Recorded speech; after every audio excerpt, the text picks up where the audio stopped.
Welcome to the Great Detectives of Old Time Radio. From Boise, Idaho, this is your host, Adam Graham. If you have a comment, email it to me. box13@greatdetectives.net. Be sure to cast your vote for the show on Podcast Alley. That's podcastalley.greatdetectives.net. And follow us over on Twitter at Radio Detectives. Before we get started today, I want to let you know about Audible. Audible allows you to keep up with your reading even while you're on the go. You can enjoy the latest New York Times bestseller or your favorite classic while walking, jogging, commuting, or doing any of the things that you would normally do that would make it impossible to be able to read. With your Audible membership, you get one audiobook a month plus a 30% discount on additional titles. Go to audibletrial.com/greatdetectives. Start your free trial and get a free audiobook. That's audibletrial.com/greatdetectives. Now it's time for today's episode of Rogues Gallery, A Will in Question.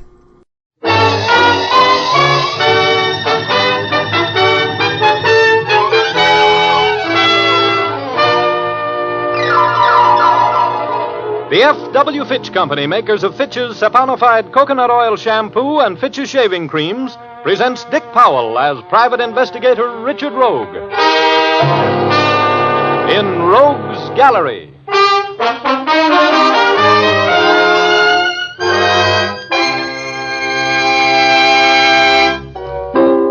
Rogue speaking. First off, today being Thursday and things being the way they are, I want to thank my Aunt Beulah for sending me those pork chops from Barlow, Kentucky. She doesn't know it, but she's made me the most sought-after man in town. Oh, well, next week, spinach. Anyway, to get back to business, I didn't know that my old friend, Judge Robert March, was having a cocktail party the afternoon I dropped by his place to say hello. But as I walked into the patio, I was Richard the Glad Rogue. My old friend, the judge, introduced me to an amber-eyed blonde who answered to the name of Pamela Leeds, and I smartly opened the conversation by saying, hello. Oh, Judge March, do you mean to tell me that this is the famous Richard Rogue, the investigator? I know it's disappointing, Pamela dear, but nevertheless, that's the Rogue. Oh, really? You're not really disappointed, are you, Miss Leeds? You're just amazed that a man who has done so many brilliant things could be so young and handsome. Of course. Well, I can see that you don't need me, Richard. I think I'll go and circulate among my other guests. I'm sure that the two of you will never miss me. See you later, Judge. Thanks. You can believe almost anything he says, Pamela, unless it's about himself or you. Thanks for the tip, Judge. Would you like to take a walk around the garden? There's a bench under a weeping willow tree over there by the wall that always makes me feel very poetic. Oh, I hate to miss that, really, but I was just leaving. I have to leave, really. Oh, you do? Oh. Well, how are you going to leave? You have a car here? No, the judge was going to send me home in his car. Well, that's silly.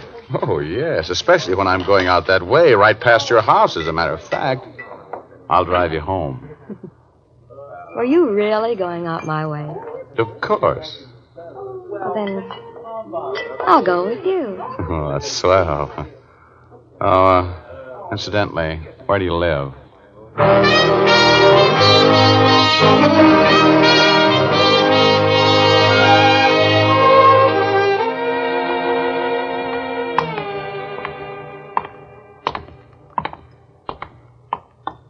Well, Pamela, this has been a kind of a short date. I hope I get a rain check on that bench under the tree. I have a lot of fascinating statements I'd like to make to you. Oh, we'll see each other again, won't we, Richard? How about tomorrow night? It's Sunday, you know. Great nights, Sundays. Mm-hmm.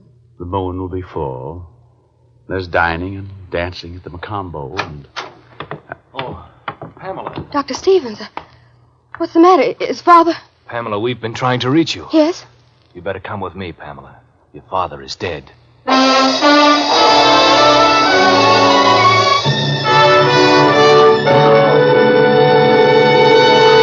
Well, that's how it all began. We'll continue in just a moment. But now, here's Jim Doyle. I'd like to make a suggestion to the ladies. I'll bet you've often felt like singing the blues after you've shampooed your hair. The shampoo blues is a well-known theme. I've just washed my hair and can't do a thing with it. Fitch's saponified coconut oil shampoo is just the thing to dispel those blues. For when you use Fitch's saponified shampoo, your hair is so lustrous and easy to manage, you'll be singing praises rather than the blues. It's made from pure vegetable and mild coconut oils, so it never leaves your hair dry and difficult to manage. It makes oceans of lather, too, that cleanses completely. Fitch's saponified shampoo also contains a special patented rinsing agent. Even when you rinse with hard water, this rinsing agent ensures that no soapy film is left on your hair. It leaves your hair shimmering with natural highlights. You can use Fitch's saponified coconut oil shampoo as often as you like, with absolutely no fear of the shampoo blues. Ask for it at your drug or toilet goods counter. Look for the bottle with the bright yellow label. And now we return to Dick Powell as Private Investigator Richard Rogue in Rogue's Gallery.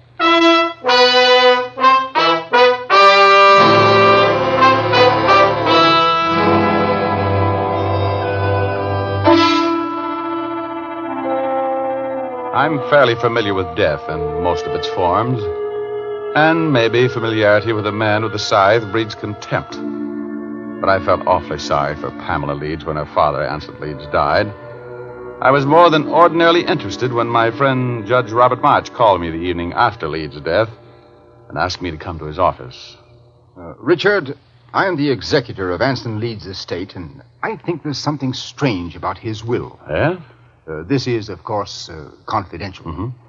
But he left the great bulk of his estate to a nephew, his sister's child, Peter Moore, with only a $50,000 legacy for Pamela, and the rest of the estate going to the servants and various charities. Oh, only $50,000 to Pamela, huh? You think that's a little strange? I've been Anson Leeds' attorney, and I think his closest friend for 30 years. Rogue, I know how fond he was of Pamela, but... Pamela was not his daughter, you know. She was adopted by Anson just before his wife died 20 years ago. Oh, legal adoption, huh? Yes, and I'm in a position to know that Anson couldn't have loved Pamela any more if she had been his own daughter. As a matter of fact, I drew up a will for him about 6 years ago, in which he left almost all of his money to Pamela, with other small legacies to relatives and servants and charities. Was the old gent a little flighty in his last years? No, sound as a dollar. Extremely bright right up to the last. And Rogue, there was no change in the way he felt about Pamela. I know that. But I cannot understand this new will. When was it made? What's the date on it? Just a year ago this month. Here it is. Oh, I see. Typed. Is this signature genuine? Oh, of course. There can be no doubt of that. I know that fancy Spencerian signature as well as I know my own. I realize, Rogue, that I'm giving you a problem here that is based on nothing more than a personal hunch. But I would never be at ease about administering the estate if I didn't have the will thoroughly checked. Uh-huh. Well, let's see. This will mentions only Peter Moore. That's the nephew. Mm-hmm. Pamela Leeds. Kate Schumann, 5,000. Oh, Anson's nurse. Been with him for, 6 or 7 years. A fine woman. And Fred Kraft? Anson's gardener. Been with him, 15 years, I guess. They, the nurse and the gardener, witnessed the will, as you'll notice. I want to retain you to investigate that will for me, Rogue. Oh. Well, Judge, ordinarily I hold my clients up for a fee. But for you, Judge, I guess I could toss you a couple of parking tickets. Richard, this is very important to me. Will you handle it for me? Well, of course, Judge.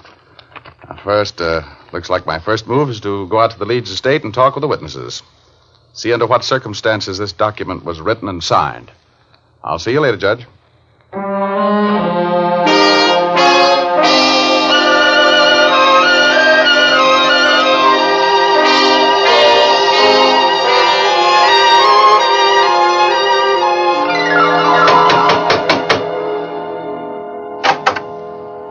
How do you do? I wonder if I could see Kate Schumann. I'm Kate Schumann. Oh, I'm Richard Rogue. The investigator? Yes. What do you want to see me about? Well, Miss Schumann, could we go someplace where we could talk privately? Of course. My quarters are upstairs. Richard Rogue, Oh, hello, Pamela. what in the world are you doing here? Well, I just came by to talk with Miss Schumann. Well, I didn't know you knew her. He doesn't. No, we just met. I'll see you later, Pam. All right. Stop by the library on your way out, will you? Oh, sure.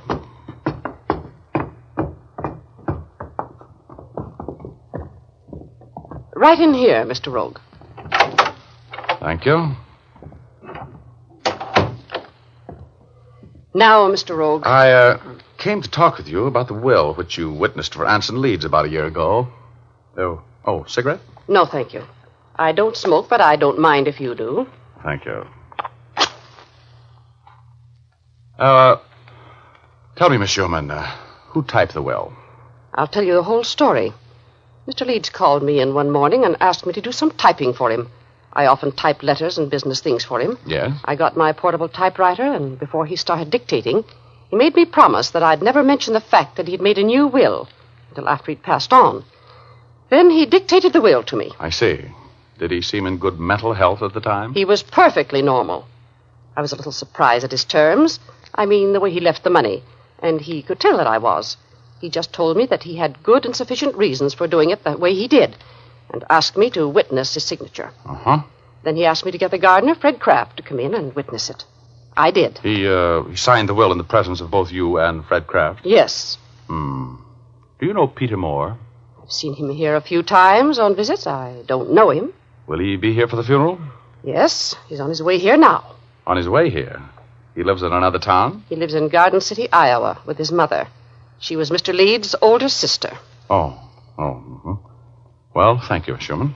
Who, asked you to investigate the will, Mr. Rogue? I can't tell you that, except that it was an interested party. Well, everything happened just the way I said it did. I'm sorry to see Miss Pamela left with so little money. I'm very fond of her. Well, it certainly looks like everything was according to Hoyle. Thanks for talking so frankly with me, Miss Schumann. You've been a great help. I'll just check with Fred Kraft, and you can forget the whole thing.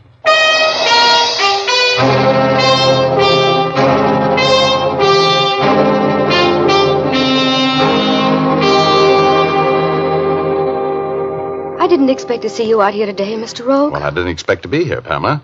Judge March asked me to drop by and do him a little favor, that's all. Oh, excuse me. It must be Peter. Certainly.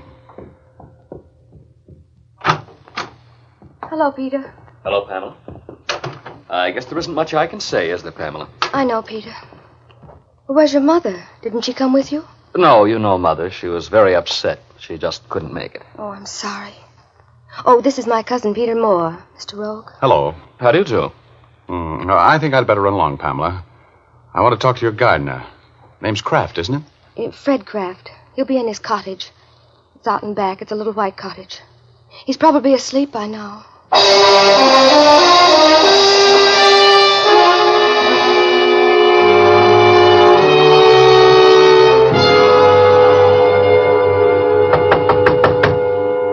Mr. Kraft? Mr. Kraft? Mr. Kraft? Oh, good Lord.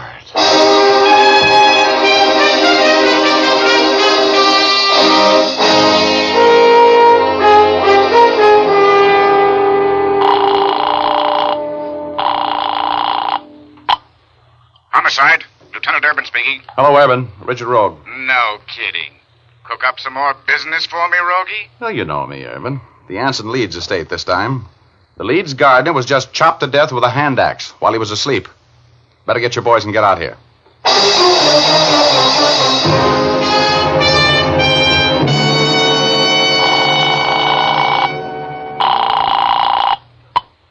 Hello?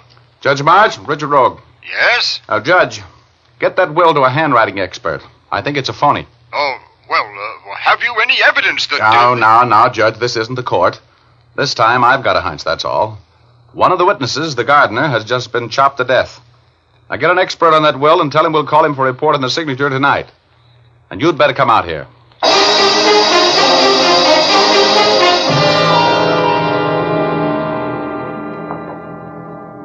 One of the things I like about you, Rogie, the corpses you find are always so dead. Oh, I see what you mean, Urban.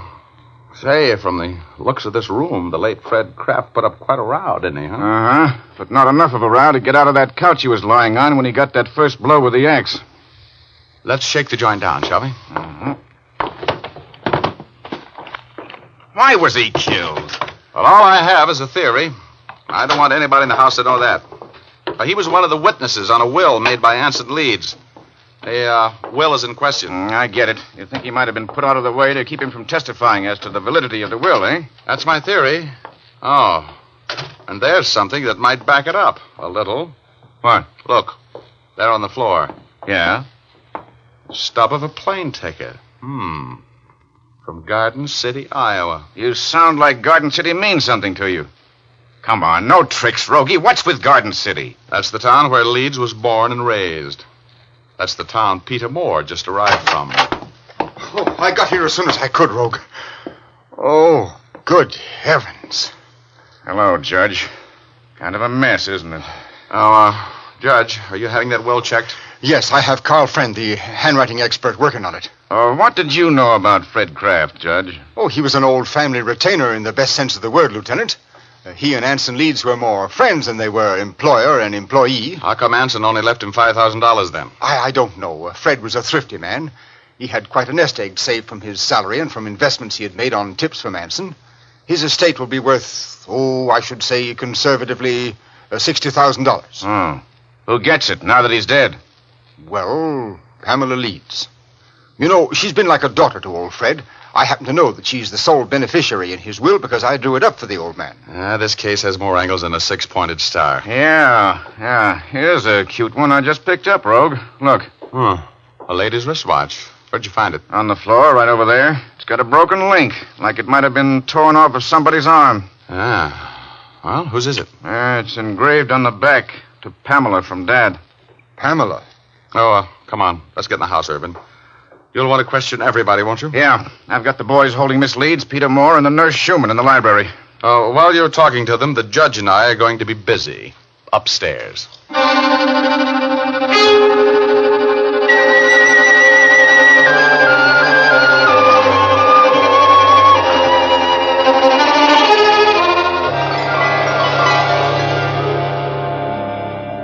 I'm afraid I don't understand, Rogue. Just what is it we're looking for in Kate Schumann's room? I don't know.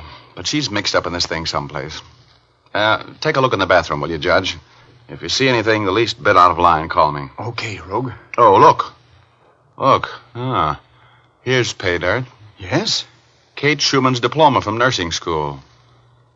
See where it was issued? School of Nursing, City Hospital, Garden City, Iowa. Yeah, that town keeps popping up, doesn't it, huh? Yes. Oh, look, I want you to witness this, Judge. Here are 2 cigarette stubs. Lipstick on the tips. Fresh. No, don't touch them. Just leave them right where they are. All right, but Rogue, you said yourself that the nurse couldn't have killed Kraft. She was in the house at the time that he was murdered. Yeah, I know. But I've got an idea that's beginning to make sense. You got a pencil? Yes. Now, let me use it here. I want to copy this phone number from Kate Schumann's scratch pad. BL6791. Room 323. You know, Rogue, we have no right. Now, look, Judge, this is beginning to weigh on your conscience.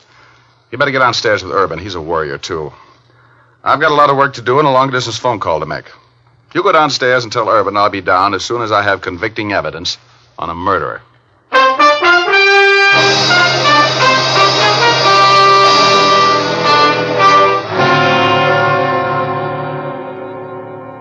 All right. I'm going to have to impress on you that I mean business. There's been a murder committed. Now, one of you knows something about it, and We don't, Lieutenant Urban. I tell you, we were all here in the house when Fred was killed. I wish you'd go away and leave us alone. What was your wristwatch doing lying in a pool of blood near the body of the murdered man, Miss Leeds? Why was a link torn wide open on the band? I don't know. It was on my dressing table this morning. I know it was. Yes? Well, 3 witnesses saw it lying at the scene of the crime. Look, Lieutenant, why don't you let the poor girl alone? I was with her when Fred Kraft was killed. So was I. We were all right here in this room. That's very interesting. All of you established your alibis for a very important time. Were you all working together? Now, one of you start talking. How about you, Peter Moore? How do you account for the fact that the stub of a plane ticket from Garden City, Iowa, was found at the scene of the crime? Plane ticket? I came out on a train. Yeah?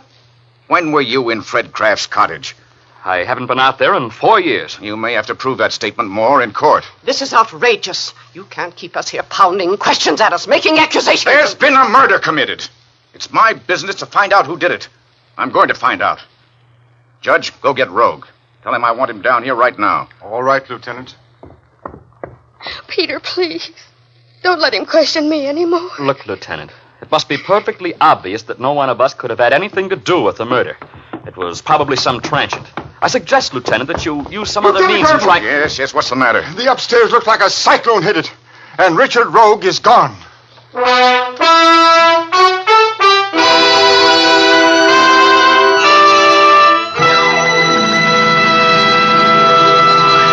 Yes, I was gone. And I'll tell you more about it in just a moment. First, here's Jim Doyle, who wants to tell you some facts about shaving. Yes, men, it's a fact. Fitch's No Brush shaving cream does give as smooth and comfortable a shave as you could hope for. Plenty of research and testing have gone into the making of this fine cream, and now it combines the qualities you want. Smoothness of texture, a clean, tangy odor, and a skin conditioning ingredient for sensitive skins. Fitch's No Brush softens up the toughest beards, so your razor will glide easily, giving you a close, clean shave without scraping or irritation. It leaves your face feeling smooth and cool, leaves your disposition calm and cool, too, for Fitch's No Brush shaving cream is designed for sensitive skins. For men who prefer a lather cream, it's Fitch's Brush Cream. Gives lots of creamy lather that stays moist all during the shave, giving a smooth, comfortable shave. Rinses off easily, too. Both Fitch's Brush and Fitch's No Brush shaving creams come in economical 25 and 50-cent sizes. Ask for either type, but for solid comfort shaves, be sure it's Fitch, spelled F-I-T-C-H.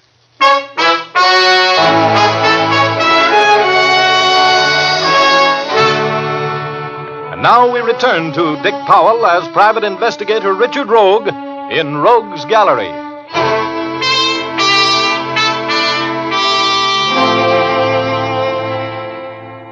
The more I looked around the upstairs room in the mansion of Anson Leeds, the more I suspected that what started out to be the investigation of validity of a will had turned into the investigation of not one murder, but two. I made a long-distance call. Then I called a doctor friend of mine who admitted that a clever murderess could disguise the effect of morphine poisoning. Then I checked the telephone number I found on Kate Schumann's scratch pad, found that it was the number of the Hotel Splendide. I went there. In the lobby, I was stopped by my friend Todd Reeves, the bellboy. Hello, Mr. Rogue. What are you doing? Oh, take a ride with me in the elevator, will you, Todd? I'm calling on a guest of yours in room 323. Yeah? What's the matter? They in trouble? Now, just don't ask any questions. You want to make $20? Oh, sure. Who do you want killed? Just take a ride with me and do me a favor.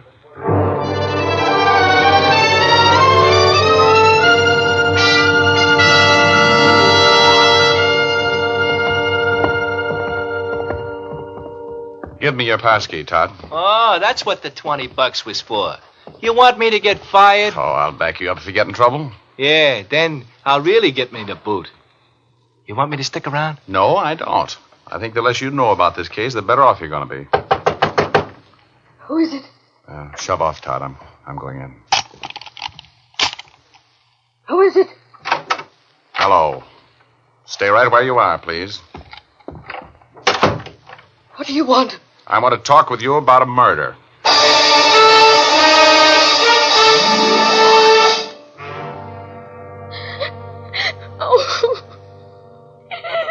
Oh, this is a typical rogue trick.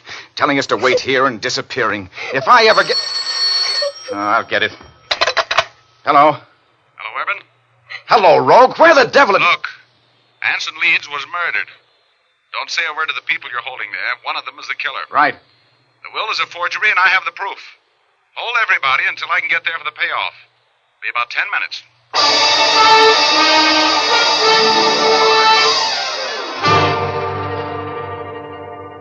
All right, Urban. I'll take the party from here. Okay, Rogue. And this had better be good. It will be. And this concerns all of you. In the first place, I've talked to Carl Friend, the handwriting expert. That will, leaving everything to Peter, is a forgery. There are 5 copies of the will, and the signature on each of the copies is identical. It's impossible for anybody, even a man in the best of health, to write his name exactly the same way 5 times. That's not true. I tell you. Shut up. The signatures were made by placing a sheet of carbon paper under one authentic signature of Anson Leeds and tracing it through to the fake wills with a sharp pencil, then inking the signature in over the tracing. Don't bother denying it, Kate. Carl Friend photographed the signature under a powerful light with an enlarging camera. The particles of graphite under the ink sparkle like diamonds. That will was a fake. And Fred Kraft was killed to keep him from telling the fact that he was not present when Anson Leeds signed it. I didn't kill Fred Kraft. No, but you killed Anson Leeds with morphine poisoning. She murdered my dad? He was murdered? Yes, Pamela. I just came from the mortuary. There are obvious syringe punctures in his arm. But Dr. Stevens... Yes, I know, Judge. He signed a death certificate for heart failure. But I found this vial of morphine tablets in your room, Kate, and this bottle of belladonna hidden in your desk. You killed Leeds with morphine, and then dropped belladonna in his eyes to dilate the pupils. That was very clever. Because the only outward sign of morphine poisoning is the fact that the pupils of the eyes contract to pinpoint size. I killed him. But I'll never go to jail for it. Grab her, Judge. Grab her. Get the syringe away from her. Kate. I was too late, Rogue. Yeah, she was too fast for us with that shot of poison. Kate. Kate. Too late. She's dead, Rogie. I don't understand. Why did she do it, Mr. Rogue? For gain. You were an innocent part of the plot to kill Anson Leeds, Peter. Peter? Oh, no. Stop being so mysterious, Rogue. If you know who killed Fred Kraft, say so. Was it Kate? No, it wasn't. The murderer of Fred Kraft is in jail. I put her there a few minutes ago. She was a good friend of Kate's, who was resentful of you, Pamela, and ambitious for her son to be a wealthy man. Peter, she needs you, kid. Better get down to the jail and see your mother. She loved you so much that 2 people died, so you could inherit $1 million.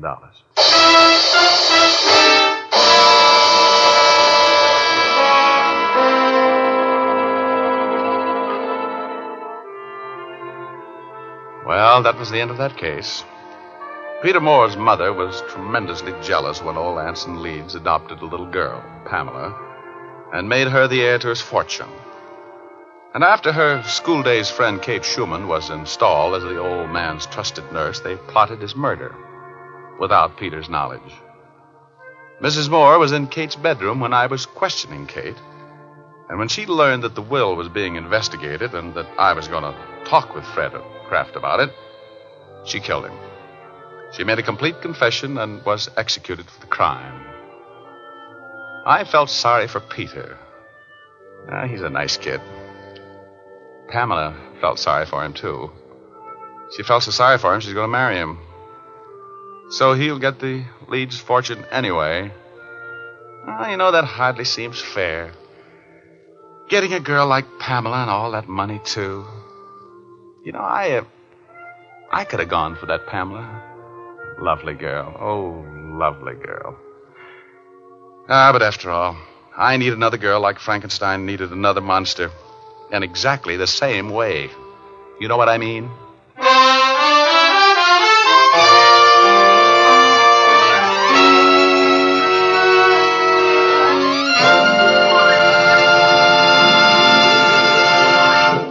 This is Dick Powell again, ladies and gentlemen. Hope you enjoyed our story tonight. Ray Buffum wrote it. Leith Stevens composed and conducted the music, and Dee Engelbach produced and directed. Now, don't forget, you've all got a date with us next Thursday night. We have a story for you about an alibi that is blown up by gunfire. There are some lovely people in it. We call it the murder habit.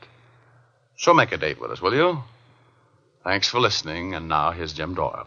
Be with us again at the same time next week.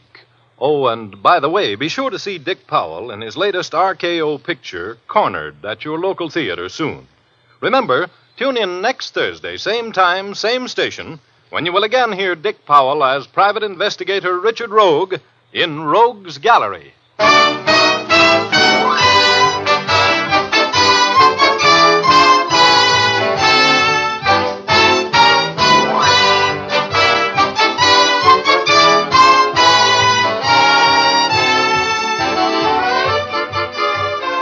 Remember, if dandruff is your problem, ask for Fitch's Dandruff Remover Shampoo.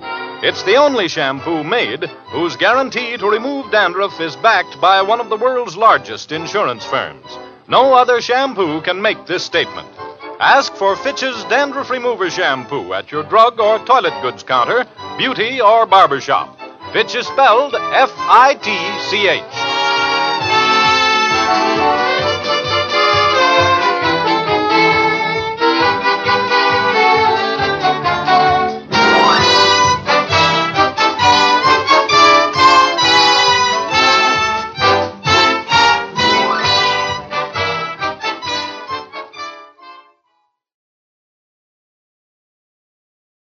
Welcome back. Well, this was definitely a little different for Rogie. No trip to Cloud 8. This was more of a straight, soft-boiled type detective story you might see from, like, Hillary Queen or something. One thing I'm wondering why nobody mentioned was that if you are named in a will as a beneficiary, you cannot witness the will. So the will in question, the forged will, regardless of anything else, was invalid. And as a lawyer, the judge should have known that. Alright, well, that'll do it for this week's episode of Rogues Gallery. Be sure and check out our other podcast, the Old Time Dragnet Show at radiodragnet.com, and also the Old Time Radio Superman Show at laserandsword.com. And Andrew Rhymes provides our sound, and you may enjoy his podcast, otrwesterns.com. But you can send me your comments, box 13 at greatdetectives.net. Be sure every month cast your vote for the show on Podcast Alley, podcastalley.greatdetectives.net, and give us a call, 208-991-4783. But from Boise, Idaho, this is your host, Adam Graham, signing off.